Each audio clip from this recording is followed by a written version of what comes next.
Djibi Sow man maay jëkkëru Suzanne Camara di directeur général bu Ecovision qui est une agence de communication marketing ak production audiovisuelle di def aussi événementiel. waaw lu may njëkk def mooy di leen gërëm di gërëm waa Dakar 7 ñi ma seet si ma si jour bu spécial bu am ñaari signification si man déjà muy Saint-Valentin. ma nekk Valentin ndax ci jour bi laa juddu mooy sama anniversaire je suis né le 14 février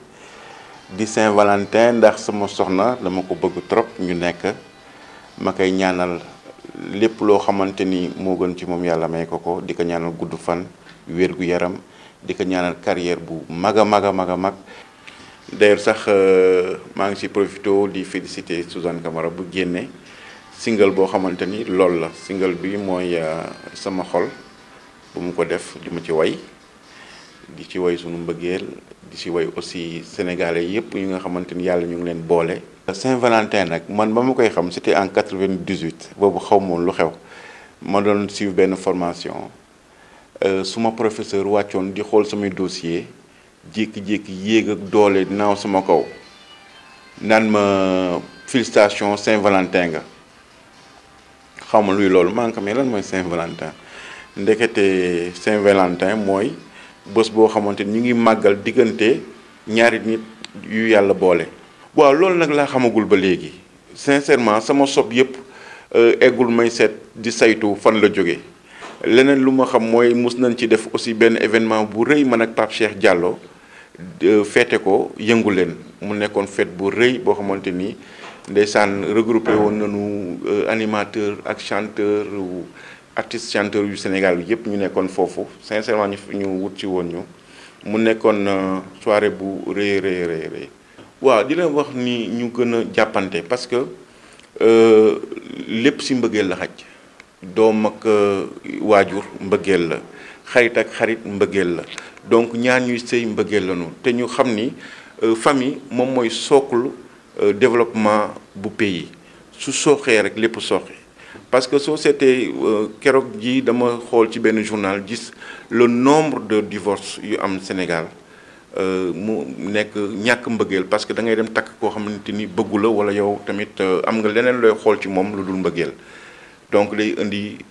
su yàggee tuuti fu mbëggeel amul dara mënu fi am donc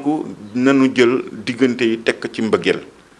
waaw bul seet ni am na bul seet ni géwél la wala tëgg la wala n'importe quoi mbëggeel moom mooy c'est le début et c'est la fin. waaw sama karo nag fu mu nekk nii man sooy seet sax du ma xaar Saint-Valentin pour jox ko cadeau man saa yu ma kiiwee rek ñëw fëgg ko cadeau tu vois et puis pour man aussi moom daf may jox chaque fois cadeau mooy jàmm ju ma jox waaw jàmm ji rek doy na cadeau tey nag dama ko préparer lu spécial. waaw tey moom dama yeewu suba teel 5 heures du matin dugg ci waañ bi toggal ko ndékki bu baax defaral ko café arabica 100% ñëw ni ko nag dama démarrer sama Saint-Valentin. démb ci guddi dem naa marché dugg sama dugg bu baax tey dama ni ko bu laal dara maa lay toggal maa lay defal lépp. sama kàddu gu mujj moom sànq sax soo moytul moom laa doon def kàddu gu mujj mooy nanu teg lépp ci mbëggeel vraiment nanu bëggante et puis nanu sincère nanuy dialoguer sunu biir. parce que dialogue ak compréhension moom mooy tax nit ñi mën a nekk seen biir tu vois bañ a xajal kenn aussi seen biir ndax seytaan dafa bari doole tu vois am na ñoo xamante ni diñ fi nekk rek bëgguñu nit ku ñaari nit ñu bëggante ñaari nit ñu nekk ci jàmm donc bu leen xajal kenn seen biir gën leen mànkoo gën a jàppoo di baalante comme ni ko mag ñi di waxee jéggale tu vois moo gën et puis bañ a gaaw a mer di fàtte aussi bañ jàpp mer téye ko. tu vois donc maa ngi gërëm ñëpp maa ngi leen di gërëm encore une fois yéen xam nga di vraiment di leen wax nag ni tous les jours c'est Saint-Valentin noonu fexee ba tous les jours nekk Saint-Valentin di lancer un appel à Pape Cheikh Diallo pour ñu jël benn Saint-Valentin def ko anniversaire de tous les Valentins parce que bari na chaque fois fu ma romb damay gis ñoo xamante ni 14 février leen juddu waaw kooku c'est un appel que je lui lance jërëjëf